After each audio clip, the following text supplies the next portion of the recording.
Hi, my name is Vidisha Bakchi, and I will be talking to you about Sally. Sally is a 5-year-old kindergarten student, and I administered the IRI to her. The process was very interesting because she is a pre-K student of mine who is now in kindergarten. And she comes from a 4-sibling household and a 2-parent home, which means she has a total of 6 members in her family. I did feel that her family dynamic affects or impacts her IRI results, and you will see in a moment why I feel that way. Now, since Sally is the youngest of the 4 siblings, her oldest brother Joshua has been diagnosed with ADHD, and Sally herself has been diagnosed with a speech disfluency, which is stuttering. Now, her stuttering is not prevalent, so when she was reading, I was able to understand her. It is only when she is frustrated or she feels a block in her thinking or her speech that she stutters. Otherwise, she has been working with a speech therapist for about 1.5 years now, with weekly sessions twice a week, and this does not include summer vacations. So, all in all, I would say that since Sally is the youngest and she is shy, quiet, and reserved, her voice is almost mellowed out at home or suppressed over her other siblings who have more of a voice. And because of this, I think her literacy skills, or especially her speech skills, have been affected. I'm not saying this is the reason that she has a speech disfluency, but it can be a factor that comes into play. Now, as her previous teacher, I'm aware of her strengths, her weaknesses, for the most part. She has come a long way, but she's still an emergent early reader, as they are in kindergarten. Now, she excels at math, but she struggles with literacy, with reading comprehensions, with phonemic awareness, and with decoding of words. These are some things that I've seen are a pattern in her literacy skills, but her kindergarten teacher, who assessed her on the Fountas and Pinnell assessment, scored her at a level A, which is on par with what she should be according to her grade level. And I would say that since she is monolingual and English is her first language, it is almost her focus is on comprehension and on understanding, and context is geared towards the English language, and so she's able to really understand or comprehend the assessment. But she did have, in terms of not being an ELL learner, but she did struggle with inferential questions, which is something that I would like to work on with her.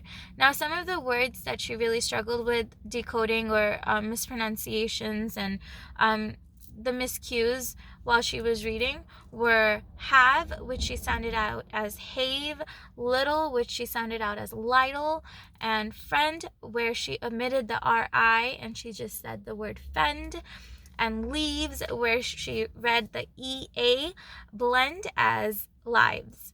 Now, all of these miscues are really, I think, a struggle in reading blends. So that's something that I would recommend or work on her with in terms of her literacy skills. And in addition to this, we started at the pre-primer level, and in it she excelled. She was able to read 19 out of the 20 words correctly. When it came to the question and answers, she got 80% of the comprehension correctly. Now, I think her struggle when it comes to the silent passage is the inferential questions, or in general, I've noticed this, is she's not able to use evidence-based text to make the inferences, which is why I went back and created a lesson plan to support her skill to make inferences, and a class plan as a whole. One of the questions in the text was, who came first to play? And to that she answered, Fran played, but she was not able to recognize the first name that was in the passage and who the first child to play in the park was. Now, when it comes to her pre-primer level, I think she did well. So I was able to move her up to the primer level of the reading comprehension, where she got 76. She had 76 words and she read 74 of them correctly. Out of the 8 comprehension questions, she was able to answer 6 correctly, and in the silent passage, it was the same. She was able to answer 6 out of 8 correctly. So even in the primer level of reading, she got the inferential questions. Those are the ones that she struggled with. But in her reading in general, I would say that she imitated my reading style while she was reading the silent reading passage, and she pointed to the words as she was reading, which is also what I did. So I tried to model reading to her when I was, because I know that she can be frustrated easily. So it would, or at least she would stutter easily if she's reading out loud, and that causes a hitch in her comprehension. Now, I wanted to also discuss that in order for her to understand these inferential questions, I think she would really benefit from high order thinking questions, which we find in the Bloom's taxonomy, and those are the questions that I apply to the lesson plan to really support her learning. Because she's able to successfully read and understand the text, her comprehension in general, the understanding of the text is there. She's able to even retell what the text was about, but she struggles when it comes to going back to the text and using evidence to make an educated guess or an evidence-based understanding of what happened, or what happened in the text. All in all, I think that Sally is on par with her reading level. She is where she should be. She just needs guided support and a bit of scaffolding to assist her with the comprehension questions. I feel that she did get frustrated when it came to the primer reading level, and I think a lot of that has to do with just having to work with the speech therapist, being under a microscope when it comes to her speech. So I think it's really important that she's not disrupted in a classroom when she's speaking. It will increase her confidence. And there are some strategies that we can apply to support her literacy skills. So aside from the disruption, we give her enough time to formulate her speech. We model with clarity and concise speaking.